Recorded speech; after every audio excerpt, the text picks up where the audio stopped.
Thank you, Armen. I'm truly honored to be here. It's been a while since I've been back to TEDxYerevan, so this is sort of a personal journey for me as well, and I'm really glad to be sharing it with all of you. So people tend to think of design as a random act or an afterthought, but as a design professional, you're well aware that there are no random acts of design. Design is all around us, and it encompasses everything from the buildings we live in, to what we wear, to the products we consume, to our worldview. Understanding the world through design sensibility for me is a critical way of communicating and contributing to all that is around us. And with that said, there are three main tenets of design sensibility that I subscribe to. Number one, embrace the opportunity. Number two, be different and better. And number three, inspire and energize. So what I hope to show you with the projects that I'm going to talk about today, or what I hope to do with the projects that I'm going to share today, is to invert the scales and show that small and seemingly random acts of design can make a larger, more purposeful impact. And if you look around, opportunities abound.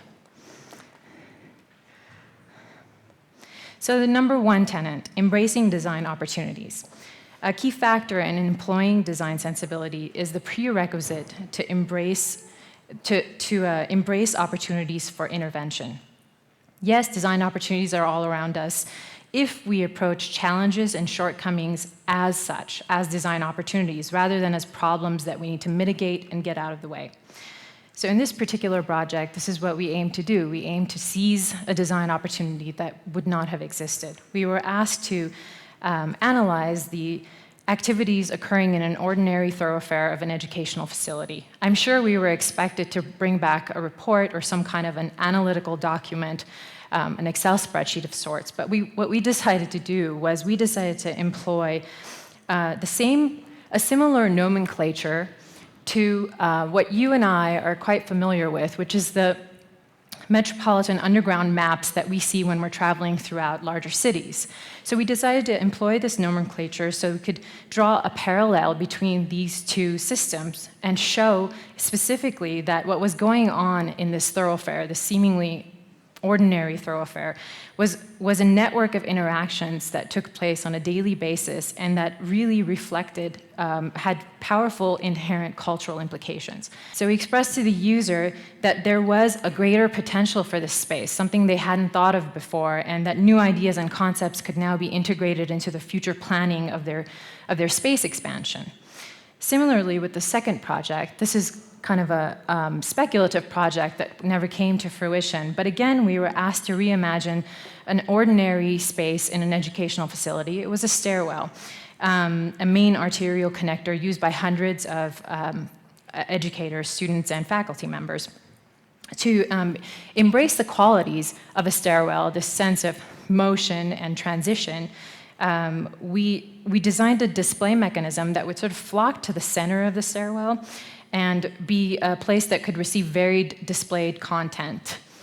So the display mechanism was specifically designed to capitalize on this flock behavior that I speak of. Flock behavior that was modeled literally after the biological kind of phenomena of birds flocking together, so that the panels that were meant to, the panels that would be organized in the center would be meant to receive display content and would be suspended in varying degrees so as to give this kind of animated sense of shades and colors as a person would move up and down through the hallway experiencing this installation in varying sequences. This brings me to the second tenet of design sensibility: be different and better. Approach each project as an opportunity to do something different and better than it's been done before, and in the process, experiment with materials, technologies, and methods of production. This next project is an example of that. This project aims to question the traditional design and construction approach to interior partitions. Interior partitions are generally modeled after vertical kind of kit of parts, units, standard units that you can buy off the shelf and construct a partition. So Here, we aim to redefine the traditional vertical kit of parts used to assemble largely non-utilitarian interior partitions, so meaning that they don't really have a use, they're just meant to separate space. We proposed a more stacked horizontal element that would comprise the partition, and in doing so, give a greater degree of flexibility, and also aesthetic and functional a greater degree of aesthetic and functional articulation. So this striated kind of inspiration came from the stratified layers of rock formations that are found most commonly in the southwestern United States. Here in the next slide is an example of the kind of varied degrees of functionality you can achieve with inverting the model of using vertical elements to using stacked horizontal elements, and the configurations that are achievable in doing so. And these are some of the prototype images that we've started to generate. This project was a quick, small little exhibit, but I think it's important to talk about because it really questioned the common methods of display. We proposed that the display method in this exhibit of showing typical architectural drawings should be that we should hang the actual vellum material and use it as a kind of draped, elongated roll, as opposed to cutting it and segregating it and forcing people to confine themselves to these sort of matted and bound sheets that would be then framed up on the wall. In doing so, many of the exhibitors were actually freed up to experiment with different kinds of drawings that they would not necessarily have had the opportunity to experiment with, because they had these sort of large running rolls of vellum to be able to develop exploded axonometrics, to be able to develop elongated sections. And so the choice of material, or the choice of exhibiting in this case, ended up giving the exhibitors a much more material freedom and kind of breaking the bounds of the confinement that you usually feel when you're expected to participate in these kinds of exhibits. The next project was geared towards the revitalization of a small garden. This garden is actually located as part of the Schindler House in Los Angeles, which is designed by a well-known architect, Rudolf Schindler. So most of the focus of this site is on the interior spaces of the house. And our goal was to draw some focus to the exterior space of the house. And what we did was we took quite a bit of inspiration from the surrounding site, which has these thick groves of bamboos growing, and decided that we would make our own man-made bamboo garden. So using very standard, off-the-shelf, conventional materials, PVC piping, can't get any more standard than that, and LED strands, we literally planted these bamboo shoots and lit them up. And so now they use this garden as an outdoor sort of commingling space and hold lots of events there. This brings me to the third tenet, inspire and energize. So to approach each opportunity with a sensibility that sweeps in the broadest range of influences to shape and inspire an energizing solution, but one that is also humanly satisfying. This is a good example of what this project is a good example of attempting to do that. This was a project that we did for a vertical garden. A vertical garden project that we did for a garden exhibition. And we used the folk story of Jack and the Beanstalk. If you're not familiar with Jack and the Beanstalk, it casts Jack as a young boy who trades his cow for a handful of magic beans, plants the beans, and the beans grow up and go all the way into the clouds. And so he goes up there and explores this alternative world with a giant and all kinds of treasures. And so we use this story as a jumping off point to educate children about gardening and the processes of raising plants. In that spirit, we proposed these hanging lanterns, which would be outfitted with hydroponic bean gardens. So everything that was encased in these hanging lanterns, including the growing trays, including the water filtration system, including the lighting, was custom designed and built to sort of hang there and become these lanterns.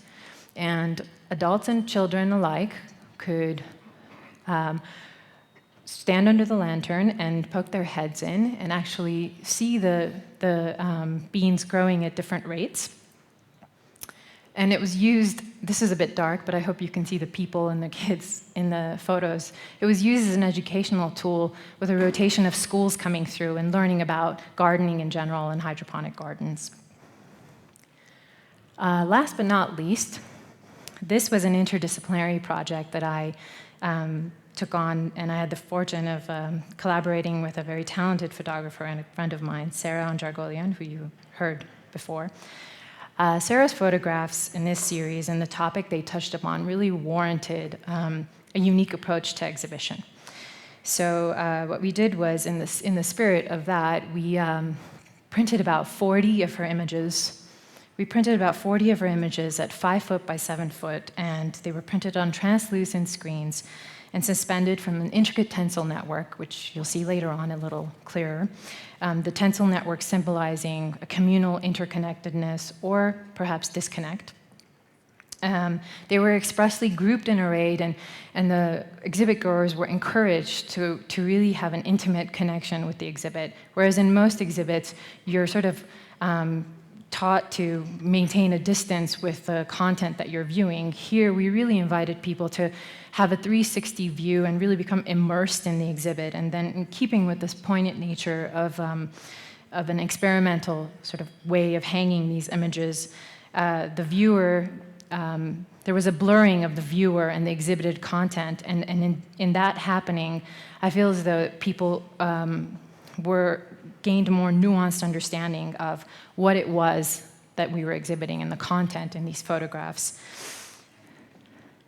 So I'll go through and show you some of the images here. This is the connected network that I was mentioning.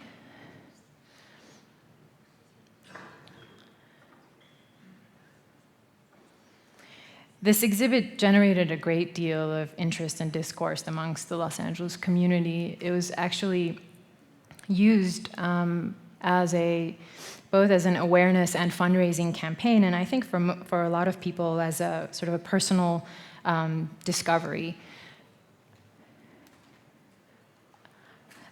which affirms the third tenet in the design sensibility, which is to inspire and energize, and illustrates that there are no random acts of design. Thank you.